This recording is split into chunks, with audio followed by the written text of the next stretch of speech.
listen to them all, don't you? They're all saying, to be rich, to do this, to do this, to do this, to do this. And people follow along and people say, yes, this is the path, this is the path, this is the path. But did you know that behind you, on the green screen, where it's all flashing at you and there's pretty pictures and goodness knows what else, is subliminal messages? Is it the truth? Is it real? Is it possible? Well, actually it is, yes. With my research with artificial intelligence can embed into your mind subliminal messages in 1/1,000,000th of a second.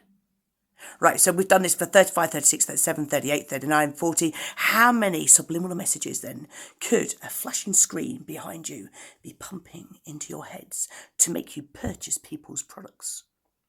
To make you do something really bad? To make you hate? Now, one of my songs that I put out onto YouTube when I was doing for the X Factor and Britain's Got Talent had a sound going all the way through the song. Well, I didn't do it. It's not on my raw footage. It was embedded during the uploading process on YouTube. Okay, I've got the evidence, so I can say this. But then I analysed it with artificial intelligence. We broke down the sound. Artificial intelligence went through all of the bits. And artificial intelligence can hear any subliminal sound and messages of the voice. You know, the whispers behind the thingy that don't really please, but your brain's really picking it up. Well, if you take that down, our brains can still pick it up. And so can artificial intelligence. In the message that was put into one of my songs on YouTube was, I hate you. So anybody who listened to my messages, and even this, if it's happening in the processing of uploading to YouTube, it might not be the YouTube CEOs that know about it. It might be somebody that's, been paid off to do something in the process on the way. But if that's the case, how many subliminal messages are being pumped into your brain to make you be controlled? And it'll be a flashlight idea. One of my CEOs, I was analysing him, and every time he said a key word, his screen would flash at him. And you could see a personality change of the way he was doing things. And it was like, if you have a bright idea, but said in the way it's like a bright idea, the way that he actually said it, the screen light would flash. Now, it's not picked up on modern devices, so this is an old Samsung tab that I'm actually using. But on my Samsung, this one here, the A54, really good modern device, but they've got better and better and better. Okay, on that device, it didn't pick up the flash. But when I recorded the screen through an older device, you could actually see the flashing, that every time my CEO said a key word, the screen would flash at him. What was the flash embedding into his mind? Now we think about the Marvel movies where one of the people's the killers or tried to kill the president whilst he was in his secure box and he pulls out his gun, bang, bang, bang, bang, bang. When it goes back in the film, it was actually flashes coming from his mobile device that showed that he'd been hypnotised to kill somebody. Now, obviously, I'm making a movie, and this is part of Ghost in a System. The Protocol Handshake is what it's called now. So it's all in my books that are coming out. But I've got so much things that happen in my books are like stacking up. I need somebody to put the books together for me. But I don't have the money to do it. So that's my journey. That's my life. Okay.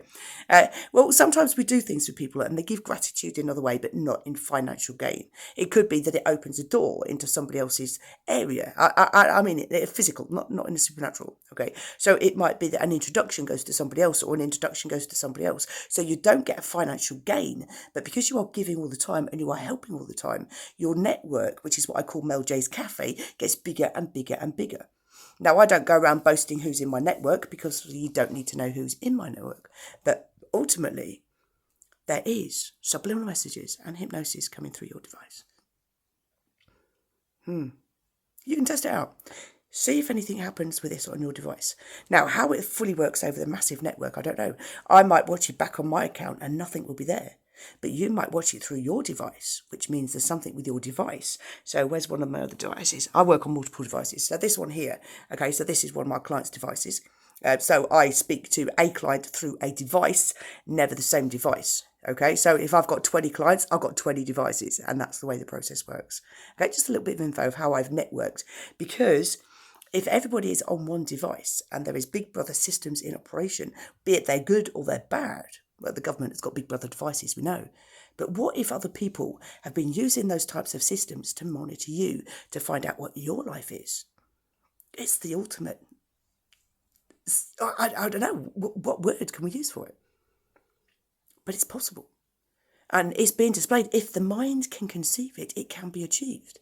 Even time travel, if the mind can conceive it, Jules Verne, then is it a possibility that in the future, or even now, that it is actually happening? We just don't know. And sometimes we live in life as a groundhog day. Have you ever felt that? That you're sure this has happened before? You know, there was a train movie. Okay, I talk about movies. I love movies, okay? There was a train movie, and he'd... By the end of the film, okay, it turns out, which I'm not going to tell you because you've got to watch the movie. What was it called? Oh my God. I can't remember what it was called. But he kept being put on a train, the train blows up.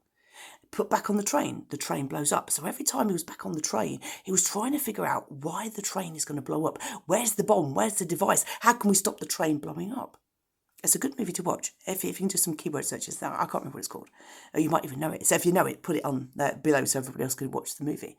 But if that type of technology has been created, and if it's been created, how many times does it actually do in order to change our history? What really happens in Groundhog Day? Yeah, and even with the movie Back to the Future with Michael J. Fox and Doc, I can't remember his name, not to worry, okay, crazy nutty man he was. Then those types of scenarios, if the brain can conceive it, as technology improves, eventually we might have it, if it's not there already. But who are they going to tell? They're not going to tell you, are they? Life is just a movie, but what really is in the movies? Now, I know a gentleman, Claude Bouchard. Okay, you've got to find him on X, I know, or just Google him. Okay, the details are probably down below. Now, he writes movies based on true live CIA investigations. Truth. And one of his books is Female Fatale. Femme fatale, I can't say it. Dyslexia moment, okay. All right, so the link's below for Claude, okay. When you read it, okay, see if you can work out who the killer was. Well, it's a twist and everything. So Claude Bouchard, he does the Vigilante series. And you go from book one, but if you actually read that book before you do all of the others, you'll think, how? The question is, can you work it out before it actually happens? And that's always my challenge when I read books. Can I work it out before it's actually revealed as to what happens? You like those sort of movies, don't you? You like those sort of books that you read along and think, yes, I've got it, I know how they've done it. I've got to read the last page of the book. Did they do it? Am I right? Okay, so that's sorts of scenarios. So that's me. I always try to analyse the end result before I actually get there. Am I right? Or have they been able to trick me in the deceptions of their stories? So that's Claude Bouchard, but I always recommend him. His books, he's a number one bestseller in the United States of America. And if you really want to get into crime thriller books, my God, you'll love these. But I recommend the Femme Fatale first, and then you'll think the rest of the books will open your mind to something that you just could never have imagined. Okay, so I enjoy that. So behind the profile, I'm nutty crazy. Any details, please go to my website, meljayturner.com. No, most people can't afford me. My consultation fee is just £2,500. Ultimately, if you want to read the stories of the stories, there's always a story in the story of the stories of the stories. And that's life, isn't it? So you take care. Have a beautiful day.